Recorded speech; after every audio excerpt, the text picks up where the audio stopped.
Live, live, live, live, live. We are live, guys. So I got Henry Kravchenko from Clinical Lee, clinical.lee. Henry, you guys, if you follow Notifile and Brad, or if you follow Dr. Fox, you've seen Henry on just yesterday. But there's so much that we can discuss. Off the air, Henry and I were discussing inefficiencies at the site level. And, Henry is an outsider coming into this space. So he's got the fresh perspective from an outsider. And actually, I think a lot of the best things we can learn in almost anything come from outsiders. We get so attached to sacred cows, I feel like, in our industry that we lose sight of like the obvious sometimes. And Henry doesn't have that filter. And we're going to get into his e-source and his system, clinical.ly for anyone interested. If you're listening on the podcast, his LinkedIn is underneath. Go check it out. But maybe we'll start with what's the biggest inefficiencies you've seen so far? Or like the biggest, maybe not inefficient, maybe that's too narrow. What's the biggest like most unbelievable thing you've observed so far, as far as this industry is concerned? Anything. It's a broad question. Where do I start? I think when I first, got introduced to this industry in 2019, I remember just not believing the things that people are telling me were happening. Like the best way to describe this is like in this industry, you're, discovering or testing the novel drugs, therapies, devices, like you're basically, cloning sheep and splitting genes, but then you're recording the fact that your findings on like carbon copy paper and faxing them to each other. Like it's this bipolar thing that's happening that it's just like that can't be right. It's like no way. Then you've got MDs, RNs, like highly trained professionals doing like remedial like paperwork, right? Like filing documents, like stuff that like a high school, part-time worker could do. And you've got these, $200,000 a year like resources wasting their time on things that just don't make any sense for them to be doing. It's it's just these just like bipolar like findings. I'm like, what, like this can't be right. Like this industry is here to move medicine forward, right? Like to like help humanity, by testing cutting edge drugs, devices. But then the tools that you're using are like 10 years behind the times, and that's that's generous for some sites that I've spoken with. And so that's been bizarre, that I can't understand. And when I try to ask people, why is this the case? Like, what's like, are there structural, legal, like, what are the reasons why this is so? Nobody has a good answer. Like, there's a lot of like, this, it's this and that, and it's the sponsors pushing the technologies, the sites, not like whatever. But at the end of the day, there are no problems or no obstacles in this industry that are unique to this industry, right? Like they exist in other industries, but yet other industries have, for most part, have done a better job of solving these problems and overcoming the obstacles. And like in research, it's just behind the times, and it's shocking to me. Does that answer your question, or did I just go past? Well, coming from and your background, we're going to get into your background, but coming from the hedge fund world, right? Like you guys look under the hood of businesses, you analyze them from an investment perspective. You look at entire industries. What do you think is the reason why there hasn't been an improvement in workflow, operational efficiencies, particularly at the site level. Like, what do you think have been like the biggest reasons for why that hasn't happened? It's definitely a few reasons, and now I'm speculating. So I think a lot of it is legacy. So meaning it's been tried and sites have been burned by trying these different technologies, and be it the vendor or the sponsor pushing back. And like that makes them hesitant to try again, even though technology has moved forward since then. And I think the other reason is it's technology, at least when it comes to like regulatory and like digital signatures, that sort of thing. Like it's a relatively new thing in research. So it's 1997, Congress kind of said, okay, we want you to use electronics, data capture, and just go digital. Yeah. To 2003, they kind of had to reaffirm that, like, no, we really want you to go digital. This physical paper stuff doesn't scale. And so the industry was, at least the technology industry in clinical research it's only about 20 years old. So that's still relatively young relative to maybe other industries. So it hasn't quite matured yet. But maybe that's a good way to. I think because the advent of the CRO. I'm not a historian of this stuff, but being in the industry long enough, you kind of throw timelines together. I know Dr. Gillings, who basically invented the idea of a CRO, went on to found what is now known as IQVIA. It was Quintiles back then. He was an academic researcher, and he saw the inefficiencies, and he said, hey, you know what? There could be like a middleman that actually like streamlines this stuff for sponsors, makes it easier. He became a multi-billionaire twice, went public twice off the same company. That was in the late 80s, but it didn't get commercial success till like the early 90s. So the advent of a CRO, and because of that, there was an explosion of private industry sites. So before that, it was mostly AMCs doing research, because the AMCs would basically monitor themselves. They'd have QA department, the sponsors would try to do what CROs do, but they couldn't. So kind of both stakeholders shared responsibilities. Gilling said, no, there's a better way. Let's create like this whole new thing. And that paved the way for privatization of sites, which I think is a good thing. I think it's like, if you want more diversity, you want to reach like a longer tail of patients, like bring it to the communities, not just the AMCs. These are these stiff, like huge organizations that don't really change, can't really move fast. They have local IRBs that basically paved the way for central IRBs, which today, now it's like an explosion of tech everywhere. And so these same sites that have been privatized, now we want to throw tech on top of them, but the smarter sites are choosing the tech themselves. Like sites that are choosing clinically, sites that are choosing Inato, one of our sponsors, right? They're free, by the way. Viva, Site Vault, free. Versatrel, free.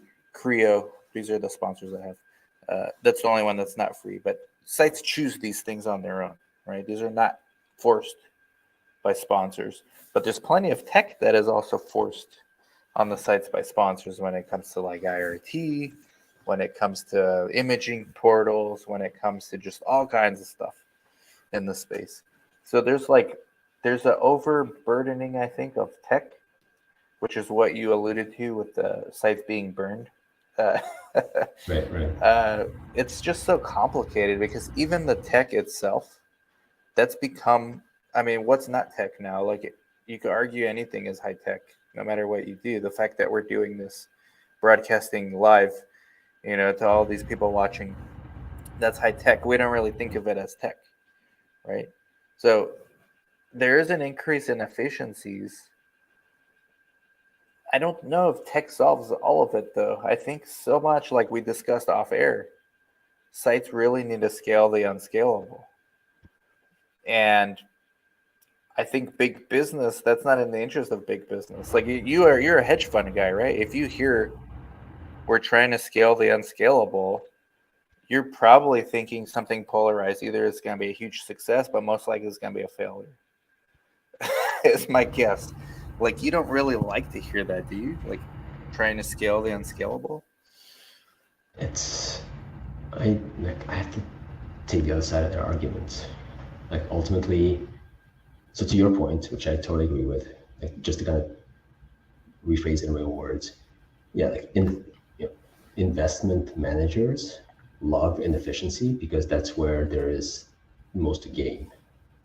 Right? Like if something is running super smooth and you can't optimize it anymore, then you can't do much with it. It's not that interesting. So if there's a lot of inefficiency, if the industry is fragmented, then there's opportunity. Now, in terms of like scaling the unscalable, like again, like inherently, that's not a, at least to the outsiders, to the investors, like that's not a bad thing. Like if somebody's able to figure out how to scale, like the things that were previously thought were impossible to scale, they won't. I think on average, they will reward that. They'll want to jump on that bandwagon. Mm-hmm. But to your point further, I think a lot of those efforts do fail. But that's where I'd argue like the value of VCs actually comes in, because ultimately they'll invest in you. You fail, you try something else. You're not playing with your money. So in that respect, like they are valuable. So like inherently, seeing something scales, people trying things like that, it's not a turn off to outsiders. I think in this industry, it's failed more. I mean, it always, something new, a VC will invest in 50 funds, or 50 startups, and only 2 of them will succeed, and they still, make, 300% return. So that's normal, like that's expected. Mm-hmm. I think in this industry, out of 50, it'll be 1 that succeeds. Just, I don't know why it's more difficult in this industry to succeed. How do you define that? Well, I think you from have a thoughts tech, on that. yeah, I mean, there's a lot of thoughts on that. I think if we're looking at this from, because you're a tech founder, right? So if we're looking at this from the perspective of a tech company, like clinically, right? You guys are relatively new entrant into this field. A lot of people got to be thinking you're crazy too. Like your strategy is going after the hyper fragmented market of sites. It's a slow grind, like getting every single site out there. Like, here's a demo. Here's why you should use our product. You're going after the sites. You're not going after the sponsors or the CRO. You're going after the sites, which is, in my opinion, a lot harder. Yes, there are more of them, but sites are stingy, right? And yes, there is a lot of money in this industry, but the bulk of that money goes to vendors like yourself that are not maybe site-centric vendors. You could have chose to make a product that sold directly to sponsors and CROs. Maybe that's a better way to phrase like my thoughts, is to ask you, why didn't you choose that pathway for monetization? What was it about this long tail? Because in many ways, like, you're trying to scale the unscalable too, as a tech vendor. Yeah, I got respect for you guys too, the ones going after the sites, but the easy money seems to be at the sponsor and the CRO. That's a great point. And I think in the short term, like whether there's like 5 years or 7, 8 years, you're right. I think you could make more money going after, initially, that you make more money going after like the bigger, the pharma. However, there's a lot more competition there. And because there's a lot more money on that side of the market, once you start succeeding, you'll have a lot more folks chasing you. So then you have to spend a lot more money just to maintain your market share. In research sites, it's not the case, and they're appealing to me for a few reasons. For one, because the inefficiencies there are so much greater than on the pharma side. Therefore, you could have a lot more impact. And then just as a business person, if you have more impact, you can monetize that. And the market will generally reward you if you solve a problem. And if the more problems there are to solve, then the greater the reward. I see.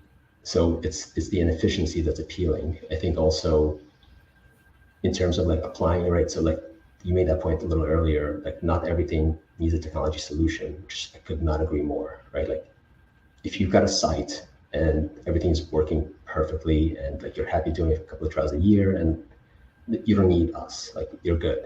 And don't introduce tech that you don't need. Just because there's a shiny thing out there doesn't mean you have to play with it. But I think because there aren't as many players focusing on sites, there aren't as good as solutions for sites. So therefore there's a great opportunity to serve sites. And therefore, the thesis is there's also a greater reward, financial reward as a result of that.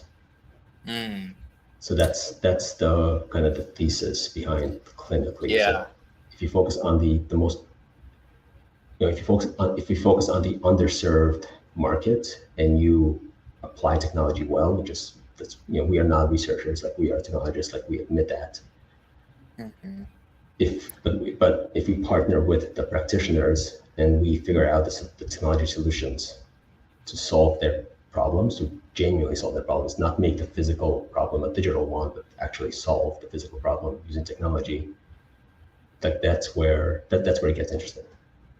Yes, and I think it gets interesting. This is why I have so much respect for you and others like you. There's only maybe a handful, like Versatile, Creo, Veeva, but Veeva's so big, it's like the individual teams, like SiteVault, and then Inato. Like these are companies going after these larger inefficiencies, and it's actually harder. It's harder problems to solve because they are greater inefficiencies. The problems are harder to solve. They have to actually work on the product, which is harder. I feel like a lot of these vendors, and we saw them last decade, that was the era of sponsor-centric tech, right? Veeva was one of them too. They started with TrialMaster files for sponsors. Well, this decade, they're site-centric tech, going after the sites. I feel like at the sponsor and CRO level of selling, you worry less about the product and more about the relationship with who's important in that CRO, who's important. Like there's less of a market, but there's like key people you can already identify who they are. So like, hey, our product's almost secondary. It's really like schmoozing this guy or this gal. And I feel like that's why so much crappy tech has leaked into our industry, which you started off with. Like sites have been burned. More often than not, they've been burned by being forced to use this stuff.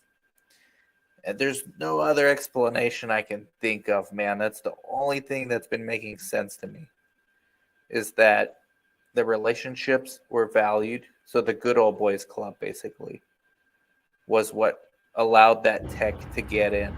And now you and a whole new breed of people, entrepreneurs, you're actually focused on the product and on helping the site. So I got more respect for you. I think this is a positive thing going forward. I think technology is also deflationary, and it's kind of like, in a way, it's a race to the bottom with pricing. But he or she who can get like the bulk of the sites using it, whatever it is, can now monetize the sponsor, because now you have an easy way to get to the sponsor and say, hey, look, we've got like all these customers. These are all sites using it. These are all sites using clinically. So sponsor, hear us out for your next study. Like, here's why you should. It's an easier pitch. And I don't know if I'm spot on or if it's just a theory, but to me, that's what's been making sense about this kind of stuff. 213? Yeah, 213. Yeah. Oh, sorry, they were getting a conference table delivered. But what do you think about this? Like it's like I don't have experience there. Like I can't. On the surface, it makes sense, but the devil's in the details, as they say. Like, ultimately, how do you monetize that?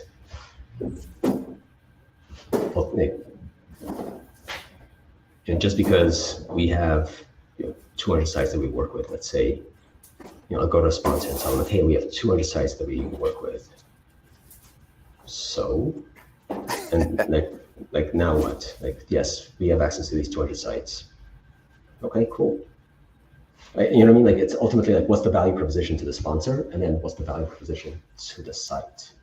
Well, that's where the company can figure out pain points at that point. Like, I guess a little more intelligently as far as what the sponsors are needing versus what the sites can actually produce or what the sites are running into, and kind of like tie up all the loose ends. Thank you. You tie up all the loose ends as far as inefficiencies that are remaining, because now you can do it at scale. If you have enough sites using it and you've got a sponsor, I mean, I could see an argument for the sponsor wanting to use only clinically sites because maybe you've developed on the back end like an EDC system for them or something where they can just have a uniform way to send the data to the FDA. So there are like economies of scale at that level, and that's where like the company can kind of evolve, because really everyone wants to go like where the money's at is at the sponsor, right? But to get there, and you guys are solving like the biggest inefficiencies at the site levels, then actually need the help the most too. It's a fair point. Like the camp. So there's a couple of things there. Like there's more money at the sponsor side, hands down. There's also more competition at the sponsor side. So a great analogy would be like, we focus. We have eReg, eSource. Like that's what we're focusing on. If we were, eReg, eSource, eDiary, E75 other things, we would have more revenue, like hands down. Like you can't argue with that. But I would also have greater costs, like exponentially greater costs. And there's a diminishing return with each engineer, each product manager, each accountant you hire. So you need to hire more of them. You need to hire their managers to manage these people. So, now I have, $20 million in revenue, but I also all of a sudden have $18 million in expenses. So my margins are the same, lower as a result. But right. So like, is that a better, it boosts my ego for sure, but will that actually make us a more valuable company? Like on paper, yes. In reality, when economically speaking, no, there's no way. Yeah. I think it's a consideration that I think escapes from a VC perspective. They want to see the former, right? They want to see huge revenue because that's how you figure out your multiple at the end. And like whether you're profitable or not, nobody cares. From a business owner's perspective, so if you want to build value, like you have to be profitable. Like that's how businesses work since the beginning of time. So that's kind of my thought on that. In terms of like having scale, because you have access to 1,000 sites, so therefore there's some value because you can standardize. Like yes, you can standardize 1,000 sites, and as long as the sponsor wants to work with only those 1,000 sites and only this EDC, yep, you could do it. All of a sudden, if they want to work with the 1,001st site that doesn't use clinically, well, that whole model just falls apart. So it's a very brittle model, and the rest of the world solved this problem in different ways, right? Like look at your phone. You might have 50 different apps, and maybe 20 of them talk to each other. Like your calendar can talk. Your email will automatically add a calendar invite. It'll also send you a reminder. It'll do all these things. It'll add the person to contacts.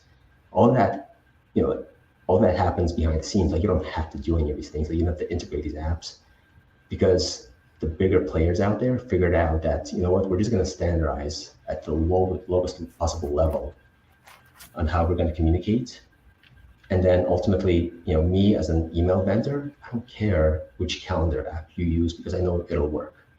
I don't care which contact app you use because as long as I do a few things the way that we kind of all agree on doing them, the value add that I provide as a calendar vendor is going to exceed some other calendar vendor potentially. But the point is, I don't have to worry about, me as a calendar vendor. I have to make sure that you use this perfect, this specific email and this specific contact app. Like you are free to choose your other apps as long as like I keep the baseline kind of uniform, then I know that they'll be able to talk to me and everything will just work. And that's the model that has the rest of the world embraced and scales. But in clinical research, we feel like we have this, we're still shooting for that monolith model of like, we're going to own the world. I'm going to be an EDC vendor. I'm going to be eSource, eReg, TMF, and I'm also going to deliver your launch for you. Like what? Like why? These monoliths don't work. Is the bottom line. Like that's the rest of the world kind of got there. Here, like to my previous point, like I think we're still kind of behind the times and people are still trying. And like, yes, you can try that. So you'll hire, 50 engineers and God knows how many project managers and whatever else. And then you just kind of, jack of many trades, master of none. But, on paper, it looks great. You'll have more customers, you'll have more revenue. It's, it is like, again, like what are you optimizing for? If you're a VC-backed firm and you want to exit in 5 to 7 years, yeah, you should grow your revenue. That's all you care about at the end. If you want to be in it for the long term, which is our goal, like you have to take a long view and you have to make some hard choices where we're not going to enter certain sectors, we're not going to build certain things because that doesn't make sense. That's not going to scale. Do you believe in industry consolidation? So, for example, do you think a lot of these inefficiencies go away if we get more sites consolidating? And it's kind of happening organically with site networks. The missing layer is really technology, like taking a fragmented marketplace and standardizing it a little bit with tech. Like, do you actually think this is a worthy objective, or does that just cause more problems later? Well, I mean, what's the end goal? More patients and studies, I guess, and faster. And I don't know. Yeah, I don't know either. Is that like will like having a site network mean that you'll have more people? Like, I'm not sure. Like, I can see that as a play to maybe squeeze out the CROs and increase margins. That's doable. I can see that working. Right. But in terms of like actually increasing enrollment rates, retention, I mean, like we were just talking about this before, like offline, right? Like you as a site owner are much more invested in every single volunteer that walks in through the door. Yep. And you'll do a lot more to keep them happy, to keep them returning, than maybe a huge organization. So I would have been, so maybe a lot of smaller sites might do a better job than one big site network. I can't, like, it's so hard, right? There's so many variables, like what are you optimizing for? But perhaps from the sponsor's perspective, maybe it is simpler to deal with one large site network, even if it takes them longer to enroll and start studies. Yeah, I actually don't know the answer. I don't think consolidation's ultimately gonna help recruitment rates. Now, if you're talking about specialty centers consolidating or more specialty centers doing research and then consolidating, maybe. Like if you have, and there's already site networks that do just renal, and there's other site networks that do just Nash. We've actually interviewed owners from that network. I think there's something there, but that also is not a great business model as a site owner, because therapeutic areas come in waves. So if you're just specialized in Nash, for example, well, what happens when the innovation in Nash kind of dries up? Like, you're going to wait 10 years for the next wave? Maybe 10 years is like 18% of our lives, right? Right. I don't know if it's worthwhile to do that. No, So that's a good point. there's a lot of like interesting things around this, like tech. I see how it's going to improve efficiencies from the sponsor perspective and the site perspective, but faster accrual rates, I don't know. And then you talk about diversity, that's a whole nother topic. Like, for that, I think it's relatively low tech. I think you just need sites in those communities where there's a more diverse group of patients. Like, it's not rocket science. You want more Latinos in your study, open sites along the border where there's like 99% Hispanic population, right? I mean, that's a low tech solution, but why hasn't it been done? And then you start to wonder, like, I don't know, because sponsors don't want to go there because there's no airport nearby and their monitors can't get there. And then you start getting into all this, like, you go into 1,000 different directions of where all these threads unwind. So I think that's part of the reason why we're in like such a mess to begin with. Is there's really like multiple solutions, but they're all solving different problems.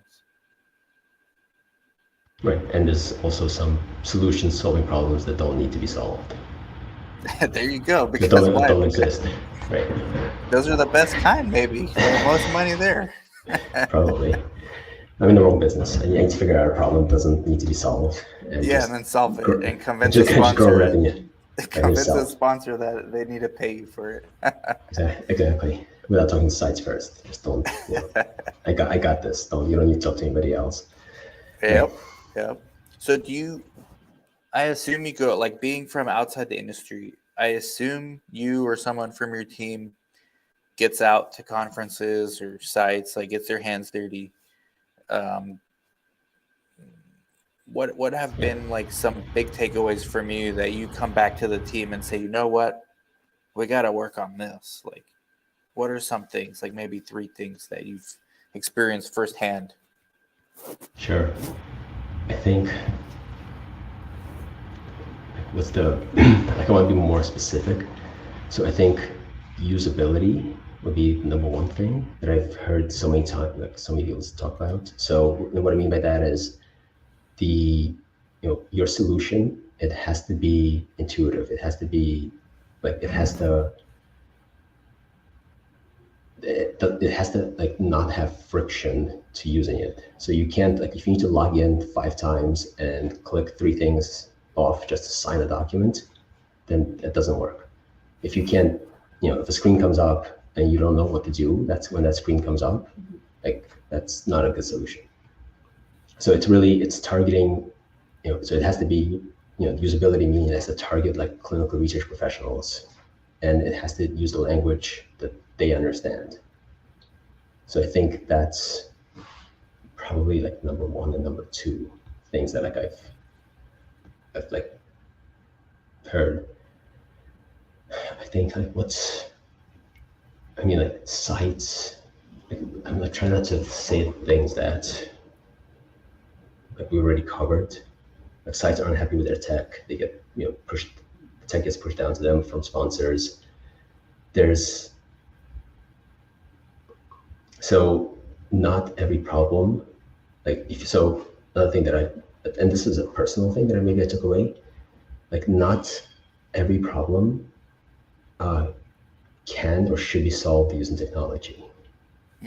Right? And like, what I mean by that is, like, sometimes we get asked for certain features and we can't do it well because there's just too many variables, and I can't read your mind, so I can't do it well. So should I give you a half-baked feature that kind of gets you somewhat of the way there, or 80% of the way there, or just do nothing? And I hate to say it, but the answer that I find is do nothing, because I'd rather say like we can't help you than frustrate you, right? And give you a solution that doesn't really work, and it just gives you a different set of problems. Like I haven't actually Right. solved anything. I've added complexity to your life, and you know, are you better off? Like no, like basically it allowed me to not say no to you, so that's nice, but it didn't actually solve your problem. So then what's but I wasted my resources and wasting your time. So like don't solve problems that you can't genuinely solve. Like it's just the thing that like I'm seeing over and over again, like folks trying to do all kinds of platforms to do these one-off things that are Mm-hmm. anyway. Are maybe this like maybe this is too personal question, I don't know, but is clinically angel backed or VC backed, or what? How are you guys? So no, so we're angel backed, and Okay. I've also put in a lot of my own capital into this. Okay. So founder backed. Is it Founder backed. did you run into Jason? I'm just curious. Jason Calcanis, did you run into him? No, He's who's like that? the best angel. Well, he says he's the best angel investor out there. I was curious if he got into research yet. Okay, so No. angel backed. And feel free not to answer, but maybe answer for other companies out there that are VC backed, angel backed, whatever. Their investors generally want things to happen, right? Like they're not just sitting around saying, "Hey, Henry," like, or maybe they are. Maybe your case is unique because you've got your own skin in the game too. Hey, Henry, like, take a shot at it and see what happens, and you've got unlimited time frame to do it. Like, what are some like small wins for you guys that you guys celebrate about, like at this stage of your company? Like, is it signing up a new site, or like what is it that you guys celebrate right now?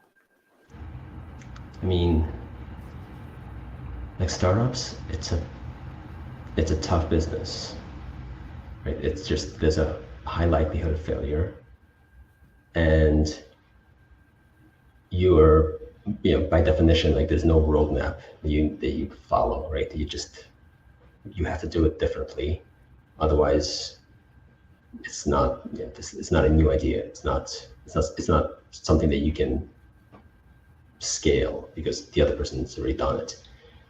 So I think like we celebrate, everything. Like new customers, like we of course celebrate. We just hired a new customer success person, so we celebrated that. We had an intern this summer. Like we're celebrating his last days tomorrow. We're going to celebrate that. Whenever we release features, like honestly, like I love seeing emails from customers like this is awesome, or like when they reply to our release notes and they like let us know that it's an amazing thing, like we celebrate that, like that's a great feeling. So like just I guess it might sound like we just party all the time, but like we do celebrate all the small wins, and again it helps us to know signing up new customers, releasing features, getting positive feedback. It helps us to know like we're on the right track. Like this is working, people like it, and we just keep at it. Just head down and keep doing what you're doing. Do you think there comes a point where maybe not your company, but others, because there's a lot of companies that are investor funded that are going after like, hey, let's get small sites on board? And do you think there comes like an inflection point where the founder may have to go a route they didn't want to go in order to appease the investors, and then you think it could still be successful at that point? Or do you think you as a founder should be strict with your original mission and keep that pure, like your mission statement pure? Well, by definition, like if you have an investor, like you have a boss, like you have an owner. So if they want you to do something, you kind of, you can negotiate whatever else, but at the end of the day, it's not like you can't say to them like, no, this is not part of my vision. Like, well, it's is raising the next round part of your vision? Because if it's not, then it's just part ways now. And like, it's so like that's one reason why we've stayed away from institutional investors, is because I want to make sure that we genuinely address this industry's needs and not just appease our investors.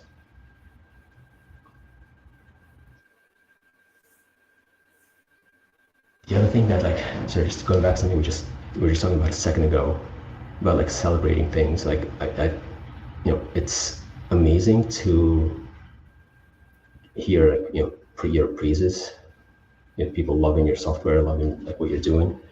But frankly, I want to hear the things that aren't working, and what can we do better? Where did we miss? Because to me, that's incredibly more valuable than positive feedback. Because positive feedback, okay, we did a great job, okay, keep it moving. Celebrate, keep it moving. If it's negative feedback, then we can improve. That's something we can go off of. And that's incredibly more valuable. And B, that means that somebody at the site took time out of their insanely busy schedules to offer some criticism, to effectively help me, which speaks to the relationship that we've built. They feel comfortable, that they feel comfortable enough taking time out of their day to voice their criticism, and also that they feel confident that it's not a waste of their time. So that's, in some ways, in a lot of ways, I like that so much more than the positive feedback. It's one thing that I found also odd about this industry is folks just don't complain enough. We have so we don't hire research professionals in-house. We don't have anybody on staff who's a research professional, because we want to make sure that we get feedback, ideas from the practitioners, from the sites.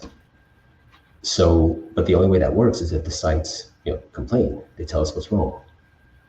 And surprisingly, that doesn't happen very often. A lot of our ideas, our features, they end up coming from demos that we do with folks, or we have to go out, or conferences is another great place where you just talk to people, just shoot the shit. But not sites don't it's bizarre to me. I'm your vendor, right? You pay me, but yet you won't tell me. So a great example would be, we'll do a demo and somebody comes and asks us, hey, do you guys do XYZ? And we're like, well, no, but that seems like a great idea. So then I'll call one of our sites, hey, somebody mentioned this thing, what do you think? Amazing, this would be fantastic. Okay, cool, I'll call another site. They're like, yeah, this feature would be brilliant. There's be so much time savings. I'm like, well, why didn't you tell me? Why didn't, or something doesn't work quite right. Why didn't you tell me that this is what you need? I work for you. What am I going to do? Fire you because you're complaining? That's not how this works. And I don't do you know why? I can't. I have no idea what that's about. You clinically, because I've gotten to know you just recently, and it through Dr. Fox. So shout out Dr. Fox and the SOS conference for kind of putting you on my radar. And I had a conversation with you, and you said something that you're hyper focused on the eSource and the eReg, particularly the user experience, right? Just making everything easy, extremely easy. And I haven't done a demo or anything, but how you must have seen the other competitors, right? In your opinion, what's lacking from the rest that you guys have that's that you can compete on? Is it the UX, UI?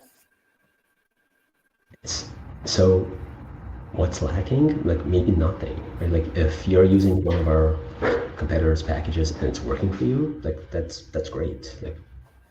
There's no reason for you to even explore what we do. It does not, no value there. I think in this industry, I think folks feel there's a million ways to solve a given problem, but it's ultimately it's not, right? Like, sorry, I'm not doing a great job of phrasing this. Like, ultimately, there's not an unlimited number of problems in this industry, right? You have to follow certain procedures. You have to follow sort of federal guidelines, regulations to capture data, to run clinical trial. As long as you fulfill those requirements, how you do it is largely up to you. So therefore, the solution that you use, it might be perfect for you, it might not be right for somebody else. So, like, we are not right for everybody. And that's fine, because ultimately, like, our goal isn't, to be everything for everybody. Like, our solution is quite malleable and configurable, and like it'll, our goal is to, not have you conform to how the solution works, but the solution should conform to how you run your business. And if the solution can do that, then we might be a good partner for you. But if not, then that's totally fine. Right? Like, thus far, we have 0 attrition rate. Like, we've not had a single customer leave. I think I would attribute that to just when we speak to somebody, like, we are very transparent about the solution, what it does. Like, people, show us many demos, et cetera, et cetera. So when they buy the product, like, they know what they're getting. Like, there are no surprises. There should be no surprises. Like, I would be pissed at my sales guy if, he makes a sale, and then, next day I get an email like, hey, like, where's your eDiary feature? Like, what? No, like, we don't, like, it's right. So, like, they know what they're getting, and they know that, we are probably the right partner for them, and that works, right? Like, they are happy. The team here is happy because, like, they're seeing, like, positive feedback, and which is super important, because then they're motivated. And so, it's a kind of a righteous loop, like a feedback loop. It just feeds off itself. Well, So that's well said. So I don't know if there's anything really lacking. So you just think it's so early, right, in this space? Something like only 20% of sites have adopted to eSource, that there's still enough. I mean, there's 80% of the market left, plus all the new sites that are gonna open soon, right? There's new sites opening every day, every week. Myself and Chris talk to a new site. There's plenty of market share left that, even though there's already good products on the market, there's room for yours as well, because of your offerings and how you go about ensuring that the clients are happy at the end of the day. I'd like to believe that. Mm-hmm. Well said, man. I think we need to have you on again. We're going to have to go deep dive into your career. We'll probably do a demo of Clinically at some point. But I just wanted to get the audience an introduction to you. Thank you. I'm in my new office, so I apologize, everyone, if the Wi-Fi is shaky. We'll get that fixed. But Henry's definitely a guy you got to get to know. If you're listening, his LinkedIn's in the show notes. If you're watching on YouTube, it's underneath this video. Thank you very much, Henry, and we'll catch you soon. Are you coming to SOS? Yep, we are a sponsor. Thank you so much. You are a sponsor. I didn't know if it was officially announced yet, so I didn't bring it up. But actually, I don't know either, to be honest. So I don't either. So there you guys go. Right. It is now. But thank you. Look forward to having you there and learning more about you and your company. And like I said, I got a lot of respect for this new breed of tech founders. They're coming straight to us, the sites. They're not going to sponsor and say, hey, buy us and force the sites to use it. No, you go, if you want to look at this, contact Henry and see if it makes sense for your site. And if not, it doesn't. But you have more options, and more options is always a good thing, I think. I think if we get too monopolistic, we got problems. And anyways, there's more conversation later, but thank you so much, Henry. I really appreciate it. No, thank you, Dan. Thank you for having me on. I really enjoyed speaking with you. Likewise, everybody, like, subscribe, comment, share.